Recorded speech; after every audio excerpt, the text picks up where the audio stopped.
교수님 강연 너무 재밌게 잘 들었던 것 같습니다. 예, 감사합니다. 네, 이번 강연을 통해서 중성미자 연구에 대해서 매력을 느껴볼 수 있었던 시간이었던 것 같습니다. 멋진 강연을 해주신 강신규 교수님께 다시 한번 큰 박수 부탁드립니다. 네, 이제 2부 질의응답 시간을 가져볼 텐데요. SNS 사전 질문과 실시간 댓글 질문에 답변을 해주실 예정입니다. 강신규 교수님 준비되셨나요? 네, 준비됐습니다. 네. 그러면 첫 번째 질문입니다.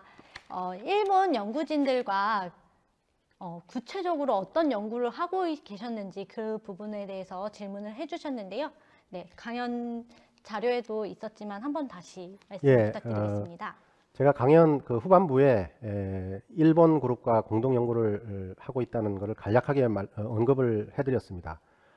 일본 연구진들과 연구하는 내용은 현재까지 중성미자는 세 종류가 있다는 것이 알려져 있는데 1990년대 후반에 미국에서 또 다른 중성미자가 존재할지도 모른다는 실험 결과를 발표를 했습니다. 만약에 또 다른 중성미자가 존재한다면 그거는 비활성, 그러니까 그 자연에 존재하는 상호작용, 우리가 알고 있는 그 상호작용에 비교적 관여하지 않는, 그래서 비활성이라고 이름 붙인 건데, 그 중성미자가 필요하다는 실험적인 결과입니다.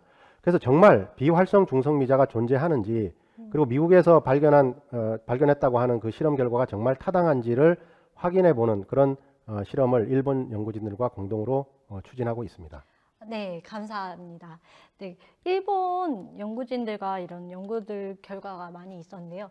혹시 두 번째 질문은 이 앞 질문과도 연관되어 있을 것 같아요. 코로나19 팬데믹 상황에서 외국과의 공동 연구에 대해서 큰 영향을 끼쳤을 것 같은데요. 어려웠던 점이나 이런 부분을 조금 이야기해 주시면 감사하겠습니다. 예, 코로나19 팬데믹 상황이 이런 국제적인 공동 연구를 하는 데 있어서 상당한 제약을 가져온 것은 사실입니다. 예를 들어서 일본과 공동 연구를 진행하기 위해서는 한국에 있는 학자들이 일본에 있는 중성미자 실험 시설에 파견을 해서 실험을 진행을 해야 되는데, 지금 뭐 일본도 그렇고 한국도 그렇고 뭐 코로나 때문에 이동이 자유롭지 못하고 뭐 그렇기 때문에 지금 한국 연구진들이 일본에 가서 실험을 수행하기가 상당히 어려운 상황입니다. 그렇기 때문에 연구에서 큰 지장이 있는 거죠. 그래서 현재는 뭐 온라인으로 소통을 하고 있고 의견을 주고받고 뭐 정보를 서로 공유하고 뭐 이런 정도로만 진행이 되고 있습니다. 그래서 빨리 이 코로나 사태가 진정이 돼야 더 연구에 진전이 있을 거라고 생각이 됩니다. 네, 감사합니다. 세 번째 질문을 드리겠습니다. 세 번째 질문에 앞서서 아까 전에 강연 슬라이드에서 중성미자는 어디에나 존재하지만 눈에 보이지 않는 유령입자라는 별칭이 있다는 걸 말씀해 주셨는데요.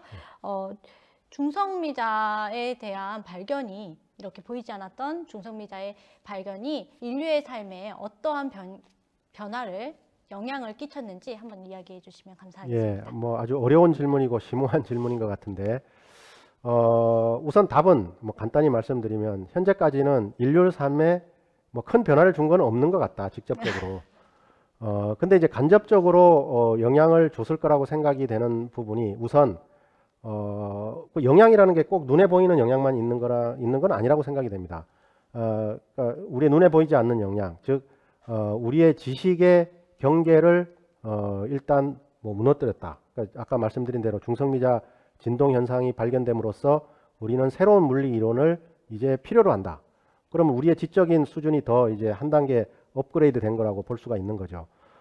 그렇게 해서 우리의 생각과 사고가 더 넓어졌다. 그리고 이제 우주를 이해하는 그런 시각도 달라졌다. 그래서 이제 간접적인 뭐 영향은 있었던 거고, 그 다음에 이런 중성미자 연구를 하다 보면 많은 이제 뭐 실험 시설들을 우리가 구축을 해야 되는데, 그 과정에서 기술 개발이 필요합니다.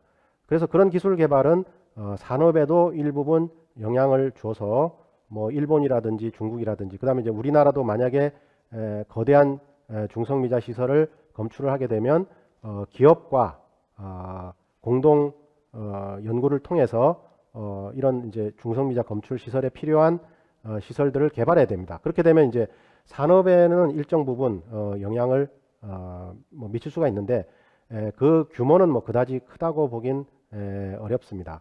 그리고 이제 앞으로 중성미자에 대해서 우리가 모르는 게 더 많기 때문에 아는 것보다 이런 중성미자의 특성이 이제 하나 둘씩 더 알려지게 되면 중성미자를 이용을 해서 우리가 못했던 것들, 그러니까 예를 들어서 지구 내부를 우리가 탐사를 해본다든지 또는 이제 우주 탐사도 빛을 가지고 하는 게 아니라 중성미자를 가지고 이제 하게 되면 그러면 이제 몰랐던 것들을 우리가 더 알아내게 되고 그 과정에서 또 기술이 또 개발됨으로써 뭐 경제와 산업에도 어느 정도 기여할 수 있는 그런 상황이 이제 올 거라고 생각이 됩니다. 예. 네.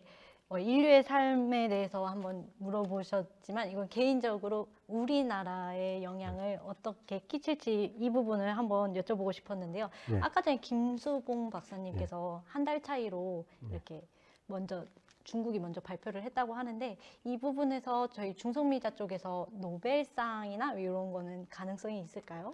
우리나라에서? 예, 세 번째 중성미자 발견은 대단히 중요한 발견입니다. 그 발견을 통해서 이제 우리가 중성미자에 대해서 세 종류가 있다는 것이 이제 더 확실해졌고 이 세 종류가 잘 혼합이 되어 있어야 한다는 것을 확실히 증명을 하게 된 그런 내용입니다. 그런데 세 번째 중성미자 진동 발견으로는 노벨상 받기는 좀 어렵습니다. 왜냐하면 중성미자 진동 현상을 발견한 게 이미 노벨상을 탔기 때문에 또 다른 걸 발견했다는 걸 가지고 주기는 어렵고 세 번째 중성미자의 발견은 제가 이제 마지막 부분에 그 미국의 듀온 실험하고 그 다음에 일본에서 중성미자가 날아와서 약 한 1000km 날아와서 한국에 있는 검출기에 만약에 포착이 된다. 그 실험이 성공을 하게 되면 중성미자에 대해서 몰랐던 새로운 특성들을 우리가 이해할 수 있게 됩니다. 그래서 만약에 그 실험이 성공을 해서 지금 기대했던 결과가 나온다면 그 실험과 더불어서 노벨상을 받을 여지는 있다고 봅니다. 아, 네. 너무 감사드립니다. 저의 개인적인 질문까지 해소해 주셔서 정말 감사합니다. 네, 이것으로 사전 질문은 이제 끝났고요.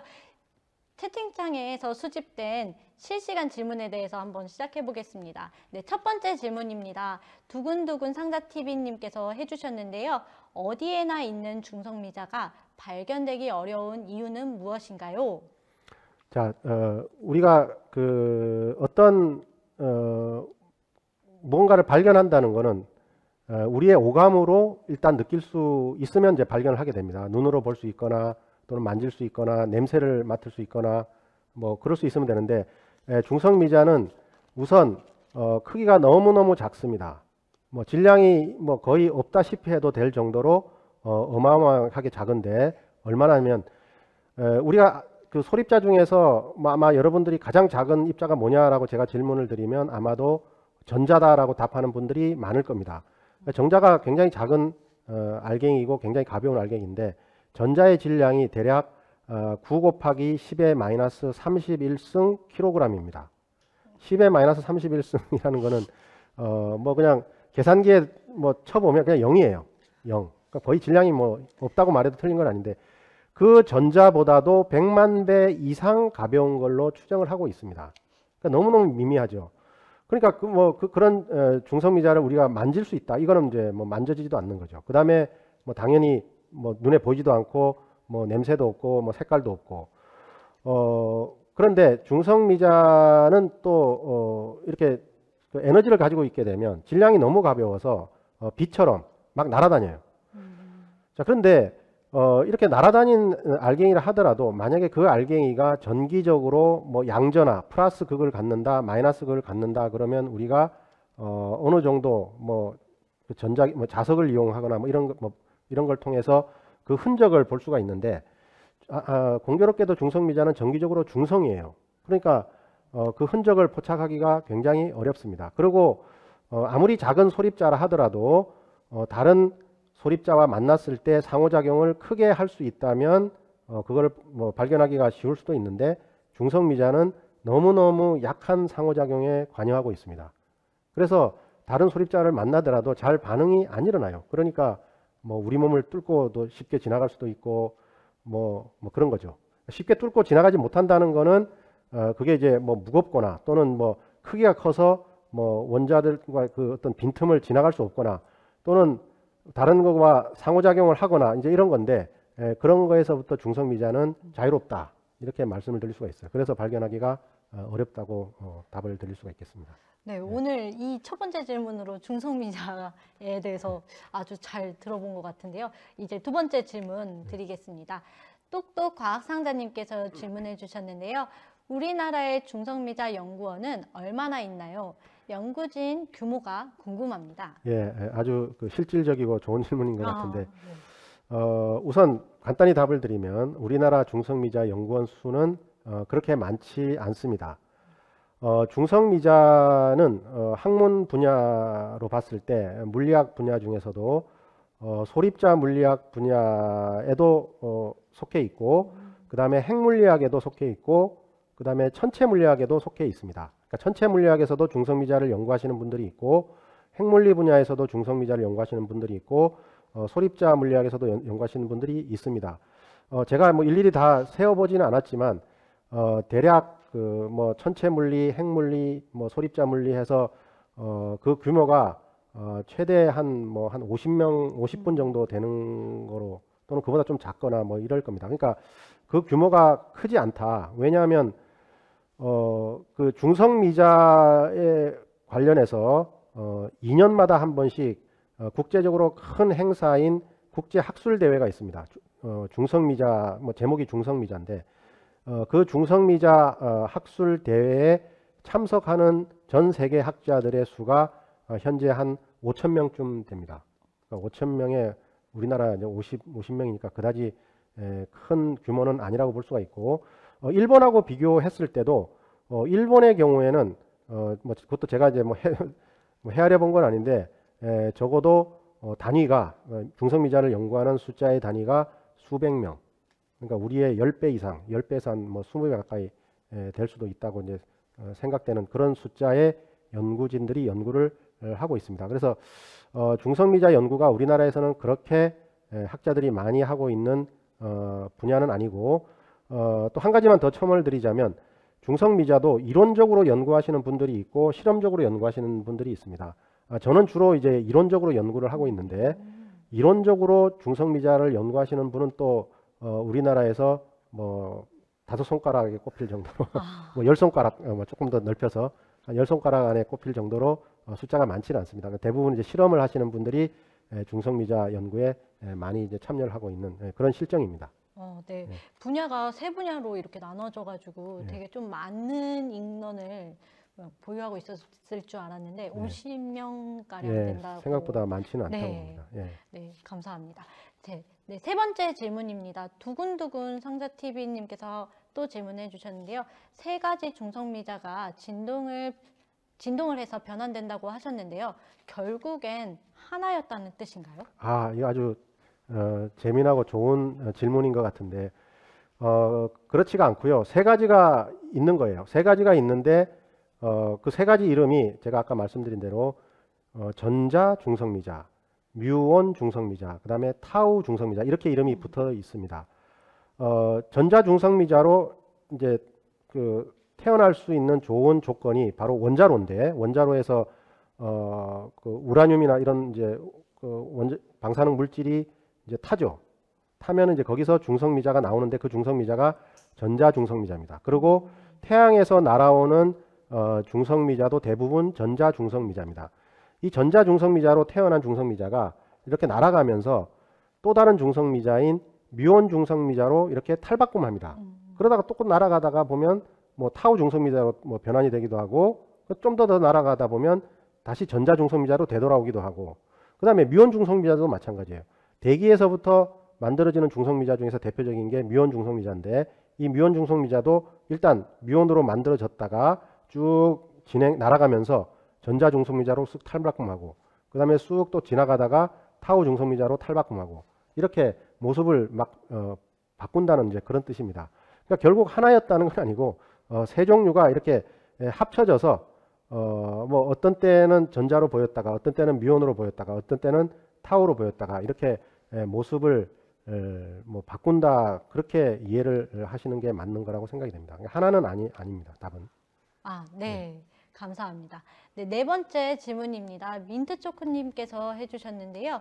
여러 가지 연구 중 교수님께서 하시는 중성미자 연구에는 어떤 것인가요? 아주 어려운 질문을 하셨는데, 예, 제가 중성미자 최근 들어서 이제 하고 있는 연구는 첫 번째로 중성미자가 다른 소립자에 비해서, 그러니까 전자보다도 약 한 뭐 수백만 배 이상 가볍다고 했는데, 도대체 왜 그렇게 가벼운 질량을 가질 수 있는가? 어떤 메커니즘, 어떤 원리에 의해서 중성미자는 다른 소립자들에 비해서 너무너무 작은 질량 값을 가질 수가 있는가? 그거고, 그 다음에 중성미자가 질량을 갖게 된 근원이 뭔가? 그 다음에 이 근원이 다른 소립자, 전자라든지 뭐 뮤온이라든지 이런 소립자가 질량을 갖는 그런 메커니즘과는 다른 메커니즘일 수 있는가? 이런 거를 연구하고 있고요. 그 다음에 제가 이제 그 강연에서는 시간이 없어서 자세히 소개는 해드리지 못했는데, 중성미자가 중요한 역할을 하는 것 중에 하나가 우주에서 물질의 기원이다. 즉 지금 우리 우주는 물질로 구성이 되어 있는데, 소립자 물리학에서는 물질이 있고 또 그 물질에 대해서 전기적으로 반대인 다른 물질이 또 있다고 생각을 하고 있습니다. 이론적으로. 그 물질을 우리가 반물질이라고 합니다. 예를 들어서 전자가 있죠. 전자는 전하가 음전합니다. 그거에 대해서 반물질은 양의 전하를 가진 전자예요. 그래서 그 이름을 양전자라고 부르고 있습니다. 양전자는 오늘날 또 기술이 많이 발전을 해서 의료에도 이용이 됩니다. 그러니까 암 세포를 추적하는 데 있어서 뭐 그 단층 촬영, PT 뭐 촬영을 한다. 그때 이제 양전자라는 거를 쏴서 우리 몸속에 들어가게 한 다음에 암세포가 있는지 없는지를 이제 추적하게 하는 그런 기술들까지 발전하게 됐는데, 전자에 대해서 반물질이 양전자입니다. 그래서 우주 초기에는 물질도 만들어졌고 반물질이 같은 양으로 동시에 만들어졌을 거라고 이론적으로 이렇게 추정을 하고 있는데, 그러다가 우주가 팽창하고 오늘날까지 이렇게 우주가 진화하면서 반물질은 다 사라져 버렸어요. 그래서 지금 우리가 보는 건 다 물질이에요. 우리 주변에 다 물질이고 우리가 보는 별도 물질이고, 그래서 우주 공간은 반물질은 사라지고 물질만 남게 되었습니다. 그래서 왜 그렇게 되었는가? 왜 반물질은 사라지고 물질만 우주에 남게 되었는가 하는 연구에 있어서 중성미자가 대단히 중요한 역할을 할 수가 있다는 그런 이론적인 부분을 주로 연구를 하고 있고, 그다음에 마지막으로 이제 비활성 중성미자, 비활성 중성미자가 정말 존재하는가? 그리고 이제 만약에 존재한다면 이런 비활성 중성미자의 존재가 우주 탄생과 진화, 그리고 이제 자연에 존재하는 기본 상호작용에 어떤 영향을 미치는가? 그 다음에 이걸 통해서 우리가 더 깊은 새로운 물리학이 이제 필요합니다. 그 새로운 물리학을 찾는데 어떤 역할을 하는가? 뭐 이런 거를 연구를 하고 있습니다. 아, 네. 감사합니다. 오늘 댓글로도 많은 질문이 들어왔는데 어떻게 질문이 이게 마지막이었던 것 같아요. 아, 그렇습니까? 네, 예. 오늘 이렇게 강연을 해보신 소감이 혹시 어떠신지 여쭤봐도 될까요? 예, 뭐 오늘 아주 뜻깊은 시간이었고, 그다음에 제가 연구하고 그다음에 이제 뭐 여러분들한테 소개해드리고 싶었던 거를 마음껏 뭐 이야기할 수 있는 그런 좋은 기회였다고 생각이 됩니다. 한 가지 아쉬운 거는 직접 여러분들과 얼굴을 맞대고 여러분들의 질문을 직접 듣고 그다음에 좀 더 긴 시간 여러분들한테 이 중성미자에 대해서 소개를 해드렸으면 어땠을까 하는 그런 아쉬움이 좀 남긴 하지만 저 개인적으로 굉장히 유익한 시간이었다고 그렇게 생각이 됩니다. 네, 하루빨리 그런 날이 다가왔으면 좋겠습니다. 오늘 강연해 주신 강신규 교수님께 다시 한번 큰 박수 부탁드립니다. 네, 감사합니다. 또한 긴 시간 동안 유튜브로 통해서 저희 과학 강연을 시청해 주신 분들께 모두 감사 인사드립니다.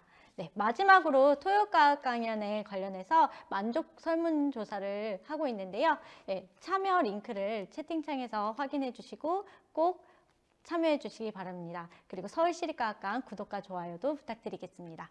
그러면 토요과학 강연은 10월 24일 토요일 바이러스의 선물 트로이의 목마로 다시 찾아뵙겠습니다. 있습니다. 이것으로 토요과학 강연회를 마치도록 하겠습니다. 그럼 같이 한번 마지막 인사 한번 해볼까요? 하나, 둘, 셋. 다음에 또 만나요.